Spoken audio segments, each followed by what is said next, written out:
एक बहुत बड़ी अपने आप में क्रांति है। 15 साल तक कोई संघर्ष, 14 साल तक कोई संघर्ष अगर चल रहा है तो वो संघर्ष सिर्फ दिखाने का संघर्ष नहीं है, वो किसान की आत्मा से निकली हुई आवाज है। आज हमारे किसान साथी यहां पर आए हैं बाहर गांवों के। मैं संक्षिप्त में ये बताना चाहता हूं आपको कि 2010 से लेकर आज तक लोकतांत्रिक तरीके से ये आंदोलन चल रहा है, लोकतांत्रिक तरीके से। और 2017 में इसी जगह पर सरकार ने पुलिस प्रशासन के बलबूते पर नींदर के किसानों को धकेल कर यहां पर उन्होंने काम चालू कर दिया। और 2017 में हम किसानों ने मिलकर, हम कॉलोनी वासियों ने मिलकर उस काम को रुकवाया और हमने यहां जमीन समाधि सत्याग्रह जैसा एक हमने ऐतिहासिक आंदोलन यहां पर किया। लगभग 30 दिन तक, 31 दिन तक हमारा सत्याग्रह चला और सरकार ने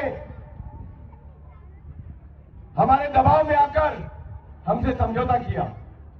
यहां एक बात और क्लियर कर देना चाहता हूं मैं आपको कि जब हमारा आंदोलन चल रहा है तो बहुत से ऐसे लोग, चाहे वो प्रशासन के लोग हो, चाहे मीडिया के लोग हो और चाहे हमारे गांव के हमारे आपसी भाई बंधु, उन्होंने लगातार एक भ्रम फैलाने की कोशिश की। और वो भ्रम ये फैलाया कि साहब नगेंद्र सिंह शेखावत तो जमीन को अवाप्ति से मुक्त कराने का आंदोलन कर रहा है, उसके पास तो एक ही मांग है कि जमीन अवाप्ति से मुक्त होनी चाहिए। और उन्होंने क्या भ्रम फैलाया कि जमीन तो अवाप्ति से मुक्त हो ही नहीं सकती है, तो नगेंद्र सिंह तो तुमको पागल बना रहा है, नगेंद्र सिंह तो तुमको पागल बना रहा है, जमीन तो अवाप्ति से मुक्त हो ही नहीं सकती। तो हमने, नगेंद्र सिंह ने और हम कैलाश बोरा जी ने और हम जो हमारी समिति के मेंबर हैं, उन्होंने हमारे जो जमीन अवाप्ति को निरस्त करने का जो प्रस्ताव था उसमें और प्रस्ताव भी हमने जोड़े। हमने कहा कि आप जमीन अवाप्ति निरस्त मत करिए, आप हमको मुआवजा दे दीजिए। जो आप 25% जमीन हमको दे रहे हैं, आप 35% जमीन दे दीजिए, आप हमें इसके बदले में मुआवजा दे दीजिए। और भी बहुत सारे समझौते के बिंदु हमने उनके साथ बनाए। हम एक बिंदु पर नहीं अड़े, हमने और प्रस्ताव भी उनको दिए। तो 2017 में जमीन समाधि सत्याग्रह के बाद हमारा सरकार से समझौता हुआ और सरकार ने कहा कि हमारी बात मानते हुए कहा कि हमारा जो नींदर का सर्वे है वो फिर से करवाया जाएगा। और आप देखिए हमारा जमीन समाधि सत्याग्रह से उठना हुआ और सरकार का वो समझौता तोड़ना हुआ। लाला बाबा की डाणी, साधु बाबा की डाणी में पूरे दल बल के साथ पुलिस को लेकर और उनके ऊपर लाठियां बरसाई गई। मैं धन्यवाद देता हूं हमारे साधु बाबा और लाला बाबा के हमारे साथियों को कि उन्होंने डटकर पुलिस का मुकाबला किया और उनको वहां से भागने में मजबूर किया। लेकिन अब आप तो बताइए, आप बताइए, हमारी पीठ में खंजर किसने भोंका? सरकार ने भोंका या हमने भोंका? सरकार ने भोंका। हमने सबकी बात मानते हुए उनसे समझौता किया और समझौता करने के बाद हमारी पीठ में खंजर भोंका गया, हमारे किसान भाइयों पे लाठियां बरसाई गई और हमें जेलों में डाल दिया गया। लेकिन हम रुके नहीं, हम झुके नहीं, क्योंकि हम किसान हैं। जो किसान अभी कैलाश जी बता रहे थे, सर्दी हो, गर्मी हो, बारिश हो, ओढ़े हो, अकाल हो, अनावृष्टि हो, वो कभी रुकता नहीं है। तो ये नींदर के किसान भी नहीं रुके और सरकार से आगे सरकार को पाड़ा देते रहे। और फिर 2020 के अंदर फिर सरकार ने हिमाकत करी, फिर जेडीए ने पुलिस के दल बल के साथ फिर हमारे यहाँ पर जमीनों पे डाका डालने की कोशिश की और फिर हमने आंदोलन किया और फिर हमने जमीन समाधि सत्याग्रह किया। जमीन समाधि सत्याग्रह करने के बाद फिर उस समय की जो कांग्रेस की सरकार थी, उन्होंने फिर हमसे एक समझौता किया और हमें क्या झांसा दिया कि एम्पावर्ड कमेटी से आपकी मीटिंग कराएंगे।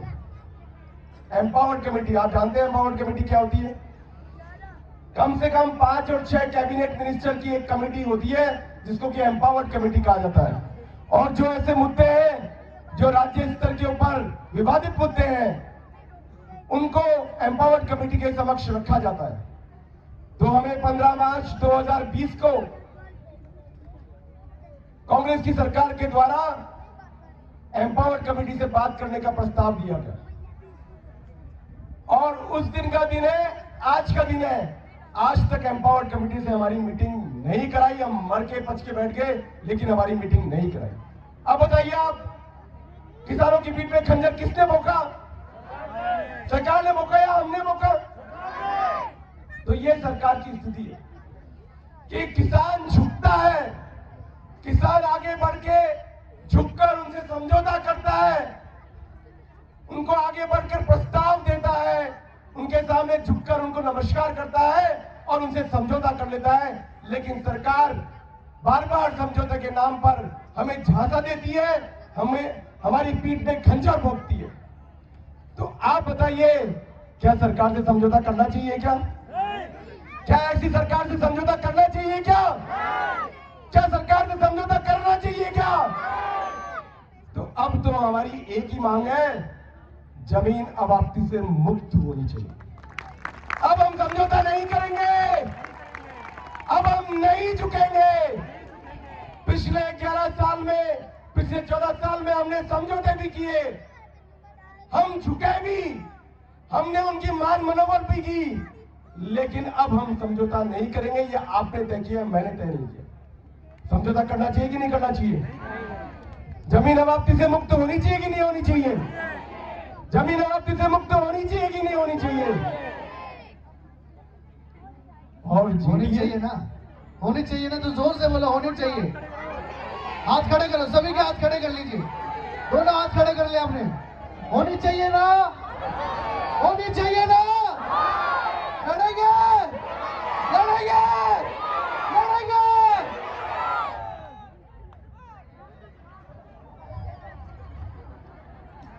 कौन आना चाहता है यहां पर? हमारी जमीनों को छीनकर यहां पे कौन आना चाहता है? जेडीए, जयपुर विकास प्राधिकरण। जयपुर विकास प्राधिकरण हमारी जमीनों पर कब्जा करना चाहता है। अरे जानते हो आप जयपुर विकास प्राधिकरण को? जानते हो कि नहीं जानते हो? अरे भ्रष्टाचार का अड्डा कौन है? जेडीए। राजस्थान में भ्रष्टाचार का अड्डा कौन है? जेडीए। किसानों की जमीनों की लूट कौन कर रहा है? जेडीए। सरकार ने जेडीए नाम का एक ऐसा पिट्ठू बिठा रखा है कि सरकार जेडीए के नाम पर जमीनों की लूट कर रही है और भ्रष्टाचार कर रही है। और ज्यादा दूर जाने की जरूरत नहीं है। आपके बगल में ये लोहा मंडी वाला कांड पता चला क्या आपको? आपको पता चला लोहा मंडी का कांड? जी हाँ। अभी 5-7 दिन पहले ही अखबारों में बड़े बड़े स्तर पे छपा है,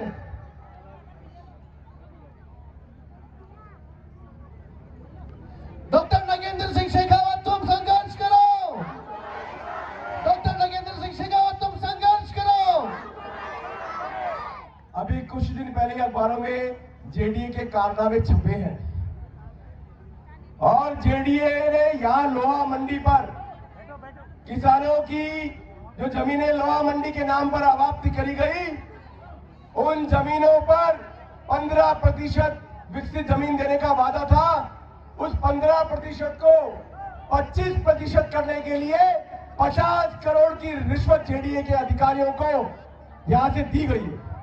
और ये हम नहीं कह रहे हैं, ये भजन लाल जी की सरकार बोल रही है।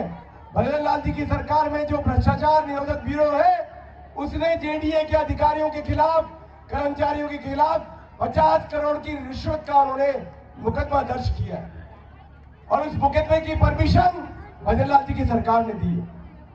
तो ये तो जेडीए के कारनामे हैं।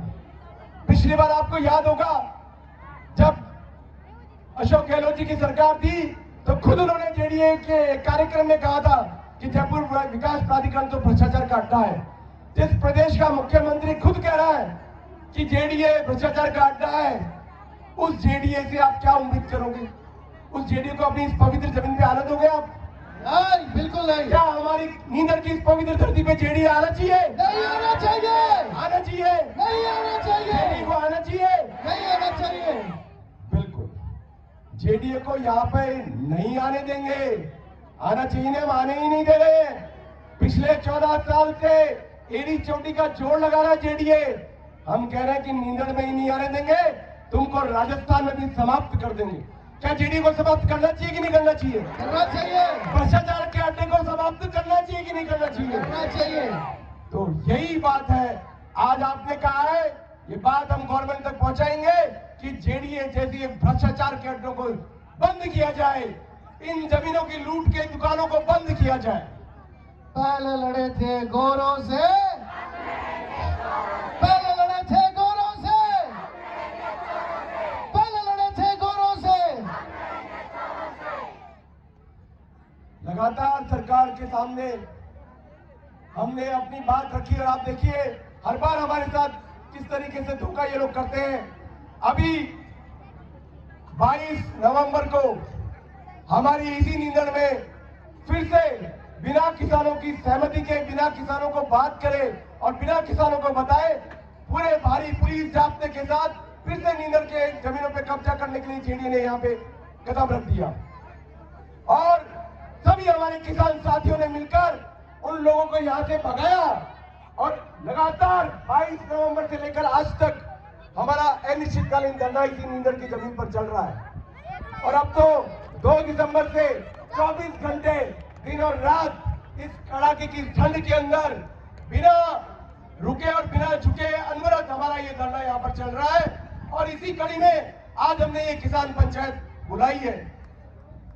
ये जो लूट है नींदड़ की जमीनों की, ये केवल नींदड़ की जमीनों की लूट नहीं है, पूरे जयपुर जिले में जेडीए जगह जगह के ऊपर इसी तरीके से जमीनों को हथिया रहा है, जमीनों को लूट रहा है। आजकल एक नया चीज चली है, आपको पता होगा, देश में कानून बन चुका है कि बिना किसान की सहमति के सरकार उनकी जमीन नहीं ले सकती है।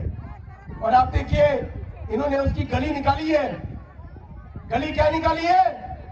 2016 में वसुंधरा जी ने एक नया कानून बना दिया, land pulling act. Land pulling act में क्या कहा गया है कि किसानों की जमीन लेंगे और बदले में 55%, अधिक से अधिक 55% विकसित भूमि किसानों को हम देंगे। अब आप इनसे पूछिए, ये जो लोकतंत्र के नाम पर हमारे यहाँ सरकार में बैठे हैं, उन लोगों से पूछिए कि जब कानून इस बात का बना है कि बिना किसान की सहमति के आप जमीन नहीं ले सकते हो, तो फिर आप अपने स्तर पर ये कानून नहीं बना सकते कि किसान की जमीन हम ले लेंगे और उसको बदले में जमीन दे देंगे। बिना किसान की सहमति के सरकार आपकी जमीन नहीं ले सकती है। वो जयपुर के जिले में कहीं भी हो, चाहे वो राजस्थान में हो, चाहे पूरे देश में हो, किसान की सहमति के बिना उसकी जमीन नहीं ली जा सकती। तो सरकार जिस तरीके से लोकतंत्र के नाम पर मनमर्जी के कानून बना रही है और पिछले 70 सालों में जमीनों की लूट अंग्रेजों के कानून से कर रही है और आगे भी उसकी लूट जिस तरीके से जारी है, तो निश्चित रूप से हम ये कहना चाहते हैं कि क्या ऐसा कानून जो किसानों की जमीन लूट रहा है वो कानून क्या बनना चाहिए? किसानों की जमीन लूट का कानून बनना चाहिए क्या? क्या किसानों की जमीन लूटने वाला कानून बंद होना चाहिए? बंद होना चाहिए कि नहीं होना चाहिए? होना चाहिए। ऐसा कानून जो किसानों की जमीन लूट रहा है वो कानून खत्म होना चाहिए कि नहीं होना चाहिए? होना चाहिए। अरे जोर से बोले, खत्म होना चाहिए कि नहीं होना चाहिए? जोर से, जोर से, जोर से।